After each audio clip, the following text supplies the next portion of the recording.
Bienvenidos y bienvenidas al curso de entrenamiento para el gestor de inclusión laboral de personas con discapacidad. En esta primera sesión podrás generar una autoevaluación respecto a tu experiencia laboral de procesos de inclusión laboral de personas con discapacidad y resolver dudas iniciales respecto al proceso de certificación.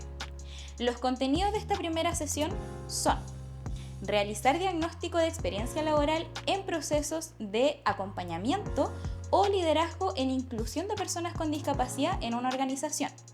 Actual paradigma social sobre la discapacidad. Identificación del proceso de certificación interna, con PIN, informes de certificación como IBF, ISRA, IBADEC e inclusión. Rol del gestor de inclusión en la organización y comités de diversidad e inclusión en la organización. Principales preocupaciones y miedos respecto a tu experiencia y realización en el proceso de certificación. Te damos la bienvenida a la revisión del primer contenido.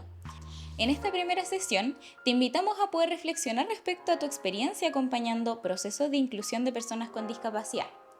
Como actividad inicial, te invitamos a poder registrar cuáles han sido tus experiencias personales en la gestión de la inclusión de personas con discapacidad. Esto permitirá poder visualizar cuáles podrían ser tus principales competencias y desafíos en este proceso de formación como gestor o gestora de inclusión laboral. Bienvenidos y bienvenidas al contenido número 2. En este módulo vas a revisar información clave respecto al actual paradigma social de la discapacidad. Iniciemos por los contenidos básicos. ¿Qué debemos entender por persona con discapacidad?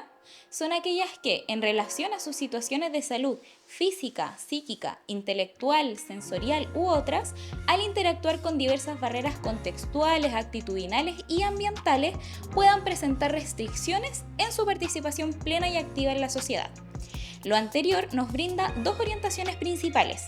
1. La discapacidad corresponde a una característica más de las personas que se sitúa en la interacción con los entornos. 2. Existen distintos orígenes y tipos de discapacidad. Revisemos en detalle los tipos de discapacidad. Discapacidad física, aquellas que significan alguna disminución parcial o total en la movilidad de uno o más miembros de su cuerpo. Incluye situaciones de salud como, por ejemplo, hernias, hemiparesias, amputaciones, entre otras. Discapacidad visceral, situaciones de salud que afectan algún órgano o sistema corporal, sistema inmune, circulatorio, endocrino, digestivo, entre otros. Por ejemplo, situaciones de salud como la insuficiencia renal crónica, la diabetes, VIH, enfermedades autoinmunes como el lupus, artritis reumatoide, cardiopatía, secuelas de cáncer, entre otros. Discapacidad sensorial visual, alteración parcial o completa en el sentido visual, por ejemplo, hipermetropía, astigmatismo, glaucoma, entre otros. Discapacidad sensorial auditiva, alteración parcial o completa del sentido auditivo, por ejemplo, hipoacusias, entre otras. Discapacidad mental intelectual, alteración o limitación del funcionamiento intelectual, por ejemplo, situaciones de salud como el síndrome de Down, entre otros. Discapacidad mental psíquica, situaciones de salud mental como por ejemplo trastornos de ansiedad, obsesivos compulsivos, de personalidad, depresión, fobias, entre otros. Es importante considerar que las situaciones de salud o diagnóstico expuestos por tipos de discapacidad corresponden a un ejemplo con fines pedagógicos o académicos. Los diagnósticos en sí mismos no son certificables como una situación de discapacidad, ¿ya? Estos van a depender del impacto que produzcan en la participación diaria de las personas que lo viven.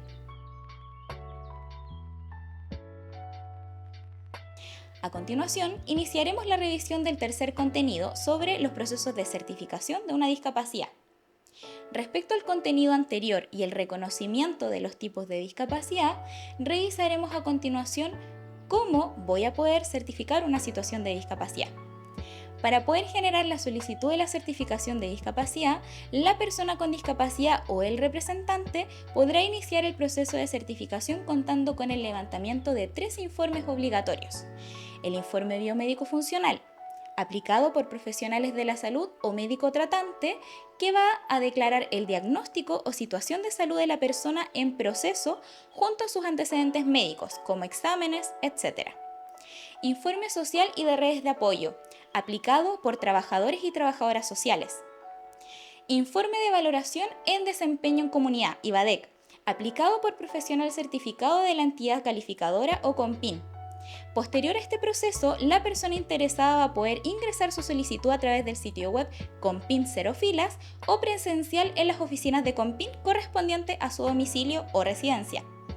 Luego de esto, COMPIN realizará el proceso de revisión de la solicitud para llevar a cabo la certificación de la discapacidad, la cual puede resultar una solicitud aprobada o rechazada.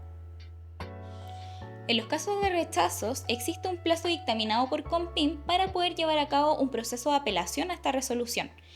Finalmente, posterior a la aprobación de la resolución, se genera la inscripción en el Registro Nacional de Discapacidad, para posteriormente hacer la entrega de la credencial de discapacidad por medio de una carta certificada por Correos de Chile al domicilio de la persona.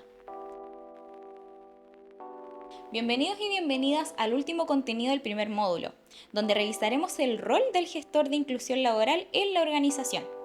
Dentro de las principales funciones del gestor de inclusión laboral se encuentra comprender conceptos de discapacidad, tipos y grados, comprender y reconocer procesos de levantamiento de ajustes razonables para la incorporación de personas con discapacidad en la compañía, coordinación de un diagnóstico de inclusión laboral de personas con discapacidad en la organización, gestionar y coordinar planes de capacitación interna, diseñar e implementar planes de inclusión interna.